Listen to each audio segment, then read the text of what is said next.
नमस्कार मित्रों, आज मैं आपको एक कहानी सुनाने वाली हूँ, लड्डू गोपाल की सच्ची कथा। कैसे लड्डू गोपाल का नाम लड्डू गोपाल पड़ा। ब्रजभूमि में भगवान श्री कृष्ण के एक परम भक्त कुंभनदास रहते थे। कुंभनदास का एक पुत्र रघुनंदन था। कुंभनदास हर वक्त श्री कृष्ण की भक्ति में लीन रहते, पूरे नियम से भगवान की पूजा करते, सेवा करते। वो उन्हें छोड़कर कभी कहीं नहीं जाते ताकि उनकी सेवा में कोई कमी न रह जाए। एक दिन उन्हें वृंदावन में भागवत करने का न्योता आया तो पहले तो कुंभनदास ने मना कर दिया, लेकिन कुछ सोच विचार कर बाद में कथा में जाने के लिए तैयार हो गए। उन्होंने सोचा कि अब भगवान की सेवा कैसे करूँगा। वे रोजाना कथा से करके वापस लौट आएंगे, जिससे भगवान की सेवा का नियम नहीं टूटेगा। उन्होंने अपने पुत्र को समझा दिया कि वो भोग तैयार कर चुके हैं, तुम्हें बस समय पर ठाकुर जी को भोग लगा देना है। इसके बाद वे वहाँ से प्रस्थान कर दिए। कुंभनदास के पुत्र रघुनंदन ने भोजन की थाली श्री कृष्ण के सामने रखी और सरल मन से आग्रह किया, ठाकुर जी आओ, भोग लगाओ। उसके बाल मन की यह छवि थी कि वे आकर अपने हाथों से भोजन करेंगे, जैसे हम सभी करते हैं। उसने बार बार आग्रह किया, लेकिन भोजन वैसा का वैसा रहा। अब रघुनंदन उदास हो गया और रोते हुए श्री कृष्ण भगवान से कहा, आओ भगवान, भोग लगाओ।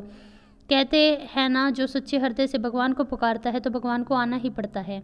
रघुनंदन के इस प्रकार पुकार सुनकर भगवान श्री कृष्ण बालक का रूप धारण करके आए और भोजन करने बैठ गए। जब कुंभनदास ने घर आकर रघुनंदन से प्रसाद मांगा तो उसने कहा कि ठाकुर जी ने तो सारा ही भोजन कर लिया। कुंभनदास को लगा कि बच्चे को भूख लगी होगी और सारा भोजन स्वयं खा लिया और ठाकुर जी का नाम लगा रहा है। अब कुंभनदास कल फिर कथा के लिए गया। उसके पश्चात उसके बेटे ने फिर ठाकुर जी को भोग लगाया और आने के बाद फिर पिता से कहता है कि आज फिर प्रसाद नहीं बचा, ठाकुर जी ने सारा खा लिया।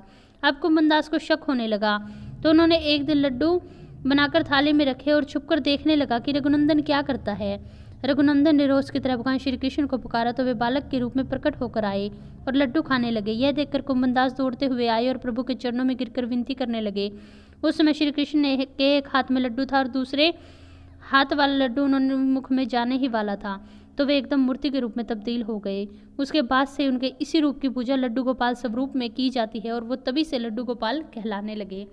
अगर आपको ये कहानी पसंद आई तो मेरे चैनल को सब्सक्राइब और वीडियो को लाइक करें इसी तरह की और कहानियाँ सुनने के लिए। हंसते रहे, मुस्कुराते रहे, अपने और अपने परिवार वालों का ध्यान रखें। धन्यवाद।